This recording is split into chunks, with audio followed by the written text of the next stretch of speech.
por tantas misericordias que Él ha derramado en nuestras vidas. ¿Qué representan las misericordias de Dios en nosotros?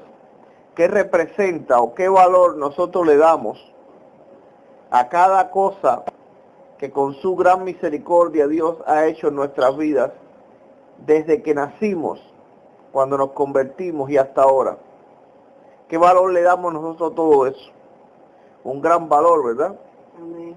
Entonces, Dios nos está pidiendo algo por algo que tiene un gran valor. Dice, os ruego por las misericordias de Dios que presentéis vuestros cuerpos en sacrificio vivo, santo, agradable a Dios, que es vuestro culto racional. En el Antiguo Testamento, los animales de sacrificio eran animales perfectos. Amén. No tenían ningún defecto ni tenían ninguna mancha. Entonces Dios nos está pidiendo por sus misericordias que nosotros nos presentemos como un sacrificio vivo. ¿Qué cosas son nuestros cuerpos, nuestra vida?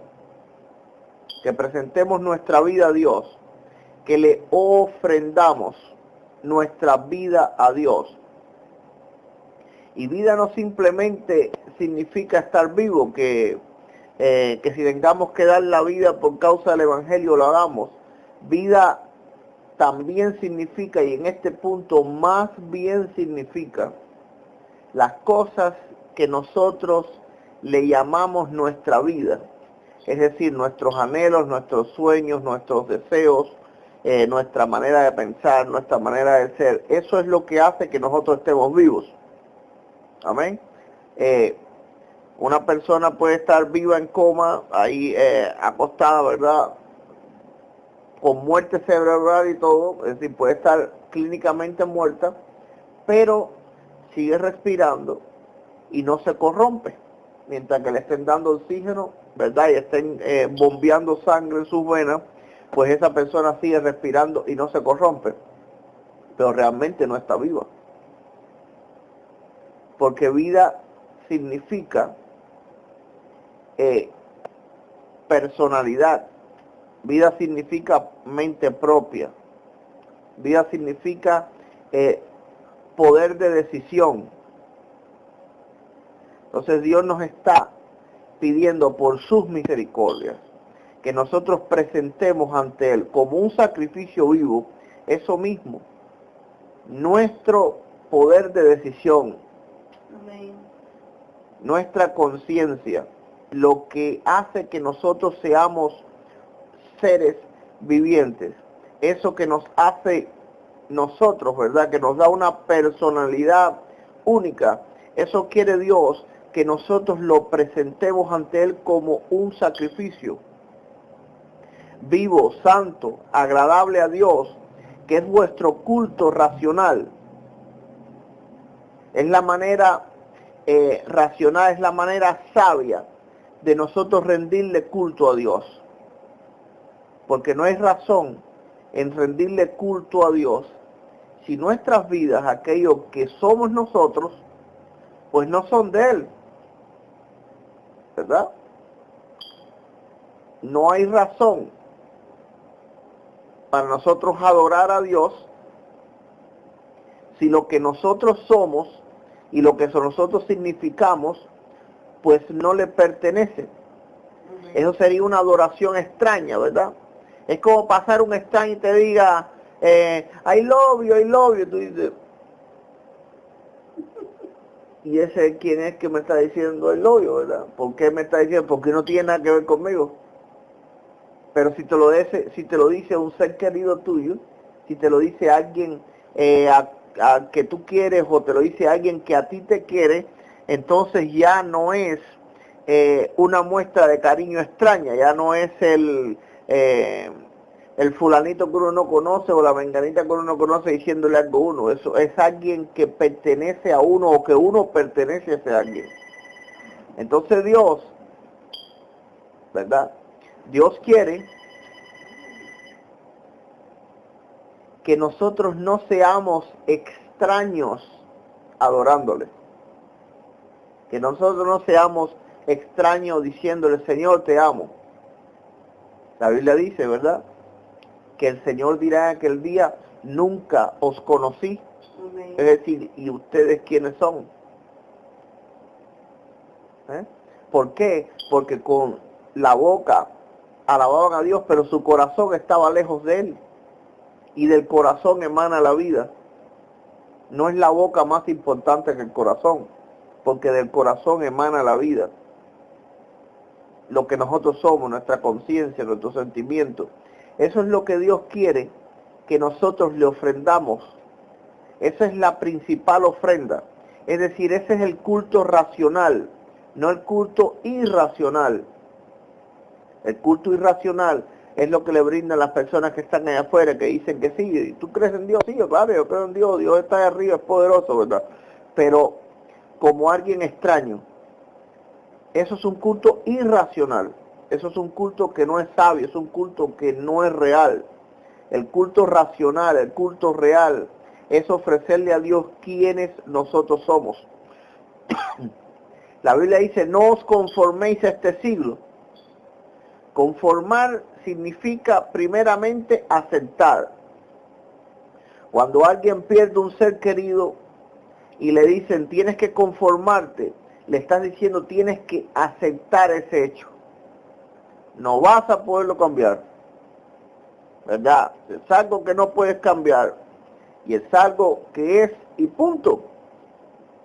Ahora la palabra de Dios nos dice, no os conforméis a este siglo. Siglo es época, tiempo. No veas este tiempo y las cosas que pasan en este tiempo como algo que es ya y punto, y que tú no puedes cambiar. Amén. Es decir, ¿verdad? Hay apostasía, hay tantas cosas. Y bueno, son las cosas de este tiempo. No, no son las cosas de este tiempo. No veas eso como algo impuesto que no puedas cambiar. No te conformes a eso.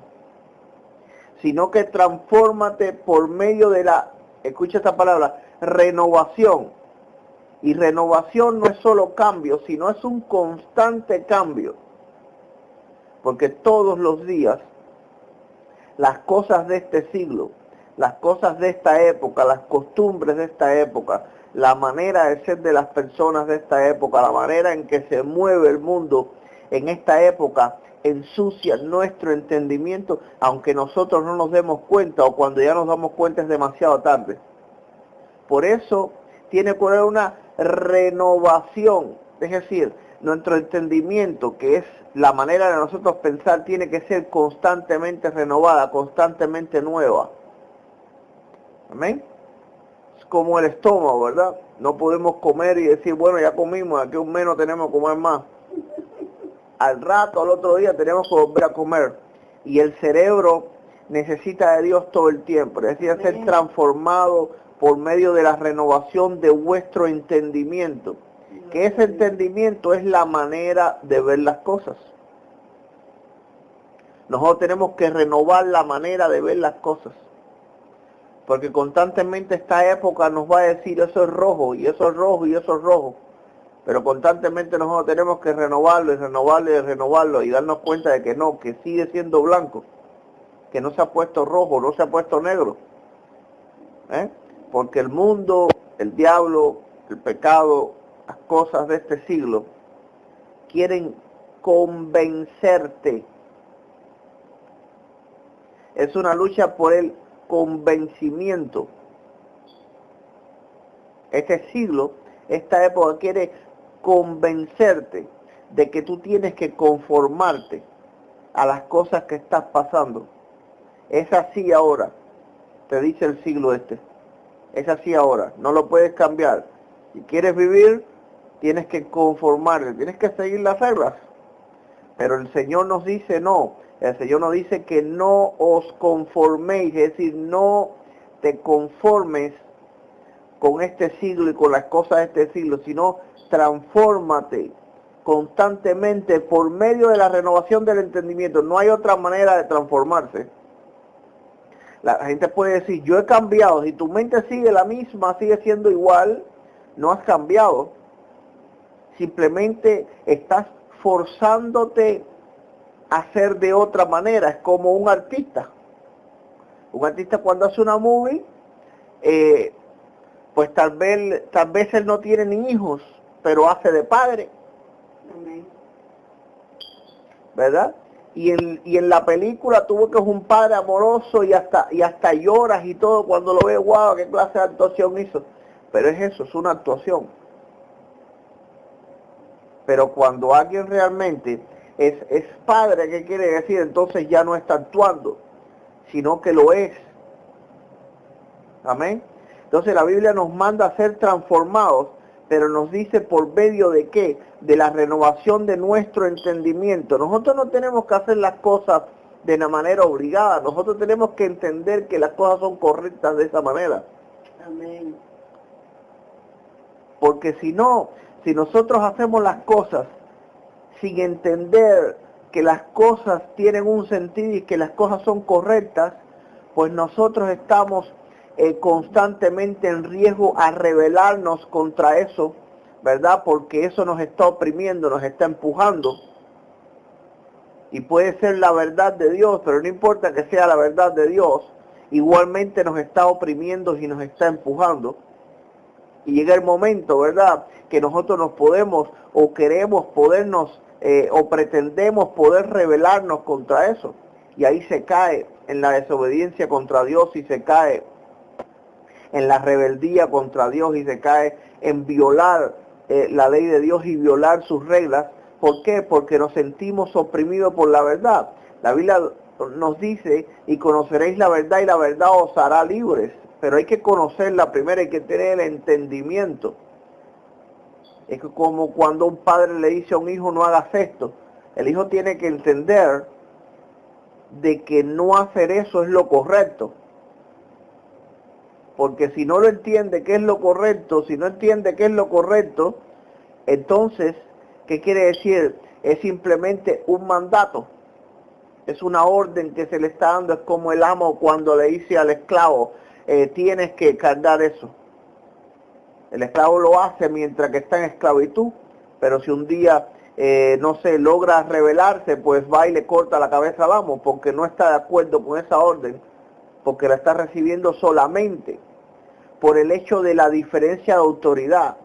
Y nosotros no podemos solamente obedecer a Dios por el hecho de la autoridad que Él tiene, sino también tenemos que obedecer a Dios por el hecho de nosotros comprender por nuestro entendimiento que las cosas que Él nos manda son agradables y perfectas, porque la Biblia dice que su voluntad es agradable y perfecta. Amén. Amén. ¿Verdad? Dice la Biblia, para que comprobéis cuál sea la buena voluntad de Dios, agradable y perfecta. Pero si tu entendimiento no está renovado, tú no puedes comprobar cuál es la voluntad de Dios. Tú no puedes saberla, no puedes entenderla. Y simplemente estás haciendo las cosas porque te están empujando. Amén. Y nosotros no debemos de ser empujados por Dios, sino guiados por Él. Amén. La Biblia dice que aquellos que son guiados por el Espíritu de Dios, estos son hijos de Dios. Gloria a Dios. Pero nosotros tenemos que entender en nuestra mente que todas las cosas que pertenecen a la voluntad de Dios es para nuestro bien. Por eso dice la palabra que todo nos ayuda bien a los que amamos a Dios. Pero después dice, a los que conforme, ¿verdad? Somos llamados. Amén. A nuestro llamado, ¿verdad? Gloria a Dios. Entonces, tiene que haber un llamado de Dios, tiene que haber una obediencia de nosotros para Dios, para que esas cosas, alabado sea el Señor, entonces nos ayuden a bien. No sean que nosotros caminemos a empujones, sino más bien que nosotros seamos guiados por el Espíritu Santo a donde quiera que Él nos quiera llevar. No os conforméis a este siglo, sino transformaos por medio de la renovación de vuestro entendimiento, para que comprobéis cuál sea la buena voluntad de Dios, agradable y perfecta. Es fácil decir, algo es la voluntad de Dios. ¿Cómo puedes decir que algo es la voluntad de Dios si tú no entiendes el propósito que Dios está haciendo las cosas, con el propósito que Él las está haciendo. No puedes saberlo. Estás diciendo eso como algo automático. Como decimos amén, aún a las cosas malas decimos amén. Y amén significa que así sea. Y no queremos que las cosas malas así sean. Pero decimos amén porque ya nuestra mente está programada automáticamente para decir eso. Y muchas veces nuestra mente se programa, se mal programa para decir amén a cualquier cosa que tenga que ver con Dios. Pero nosotros antes de decir amén, tenemos que entender, tenemos que renovar nuestro entendimiento y tenemos que comprender que decimos amén por nuestra propia voluntad y no por una costumbre. El Señor nos ruega por sus misericordias que presentemos nuestras vidas y quienes somos a Él como un sacrificio y que nos conformemos a este siglo, sino que nos renovemos, que nos transformemos por medio de la renovación de nuestro entendimiento y así siempre estaremos en perfecta sintonía con la voluntad de Dios, la cual es agradable y perfecta. Que Dios les bendiga en mayor y único en Él. Amén.